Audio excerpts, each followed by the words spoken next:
Words of Sri Aurobindo from the book Path of Prayer, collections from the works of Mother and Sri Aurobindo. Page 25, topic Sincere and Intense Prayer Can Change the Path of Destiny. Our Divine Mother says, who says that a sufficiently sincere aspiration, a sufficiently intense prayer is not capable of changing the path of the unfolding? This means that all is possible. Now you must have a sufficient aspiration and a prayer that's sufficiently intense, but that has been given to human nature. It is one of the marvelous gifts of grace given to human nature, only one does not know how to make use of it. This comes to saying that in spite of the most absolute determinisms in the horizontal line, if one knows how to cross all these horizontal lines and reach the highest point of consciousness, one is able to make things change, things apparently absolutely determined. So you may call it by any name you like, but it is a kind of combination of an absolute determinism with an absolute freedom. You may pull yourself out of it in any way you may like, but it is like that. These words are from the Collective Works of the Mother, Volume 5, page 88. Question: but how can I get this psychic consciousness, sweet Mother? For this Mother says, by aspiration, prayer, and concentration. Let me repeat, by aspiration, prayer, and concentration.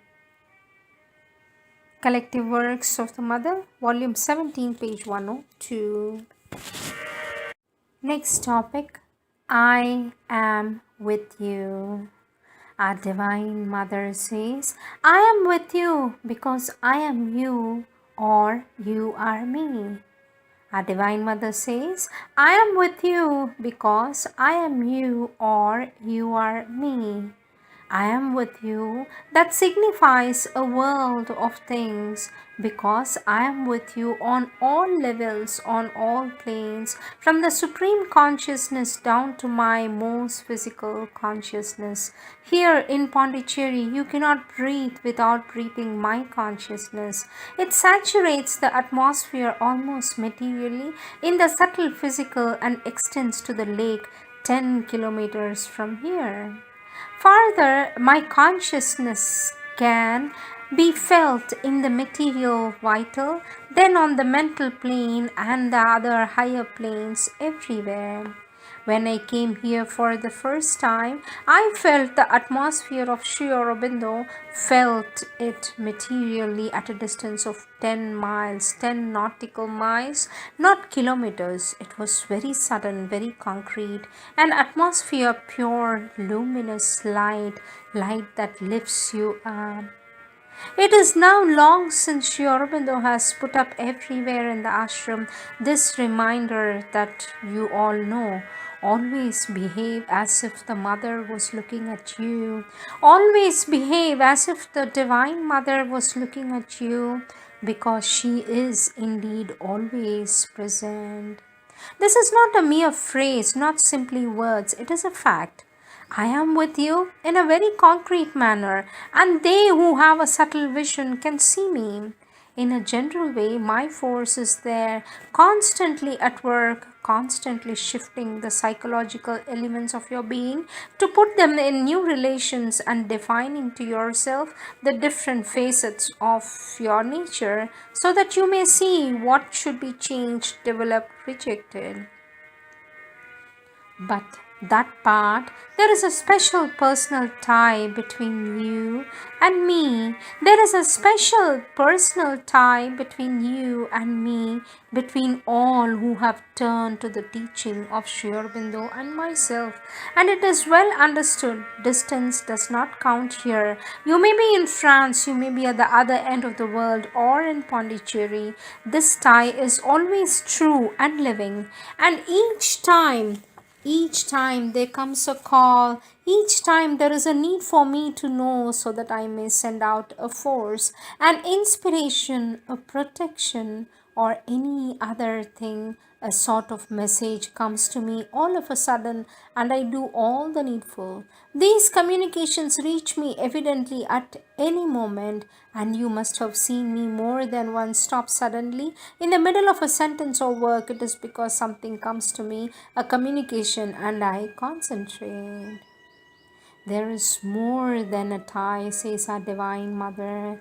There is more than a tie. There is an emanation of me. This emanation wants me whenever it is necessary and tells me what is happening. And if for some reason you write to me asking for my help and I answer, I am with you, it means that the communication with you becomes active. You come into my active consciousness for a time, for the time necessary. These are the words, Collective Works of the Mother, Volume 13, page 73 and 74.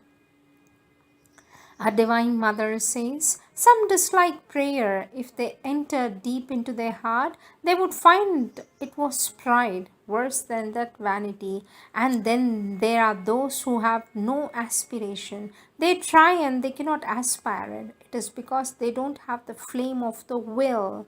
It is because they do not have the flame of humility. Both are needed. There must be a great humility and a great will to change one's karma. Collective Works of the Mother, Volume 5, page 92. Next topic, prayer and spiritual life. Our Divine Mother says, prayer and aspiration are a part of the spiritual life. Prayer and aspiration are a part of the spiritual life and do not conflict with surrender, provided one is not disturbed in either way by the fulfillment or unfulfillment of the prayer and keeps one's faith and all quietude all the same. In the ordinary life, prayer is one of the chief elements of human relations with the divine and is often but always answered. When it is not answered, the religious man keeps his faith in the divine and either understands that the answer was not the divine will, or else he prays more fervently till his prayer is heard.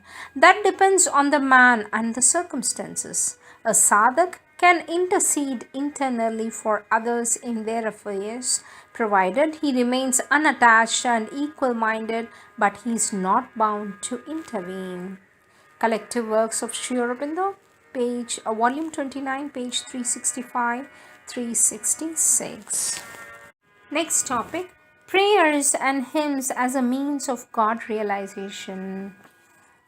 Our Lord Sri Aurobindo says, one important way for realizing the divine is through prayers and hymns. But this is not suitable for everybody. One who follows the path of knowledge takes to meditation and concentration. But for a worker, dedication of work is the best way. Prayers and hymns form a limb of devotion. Even then, it is not the highest limb. For the unqualified love is the highest perfection of the devotion. That love can realize God's true self through hymns and prayers, and then transcending their necessity merges itself in the God's self-enjoyment. And yet there's hardly a man of devotion who can do without hymns and prayers. When there is no need of process and practice, that is sadhana, even then the heart wells out in hymns and prayers. Only one has to remember that the way is not the objective, and my way may not be another's. Many men of devotion have this notion that one who does not take hymns, who does not take delight in them, is not a spiritual man. This is a sign of error and narrowness.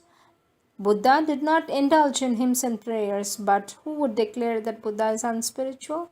Hymns and prayers are developed for the practice of devotion, and prayer helps to prepare a relation with the divine from the lower plane, even while there is consistent with much more of egoism and self-delusion, but afterwards we can draw towards the spiritual truth which is behind it.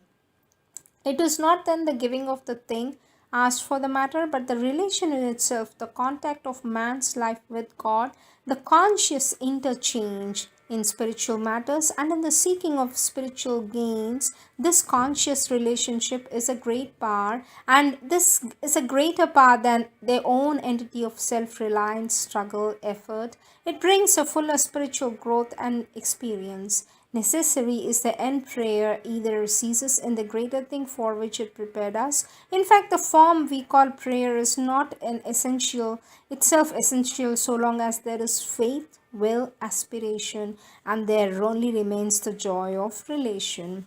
Also, its objects, the interest is to seek to realize higher and higher truths, higher and higher motiveless devotion, which gives that of the divine love, pure and simple without any demand or longing. This is under the topic a means of forming relation with the God.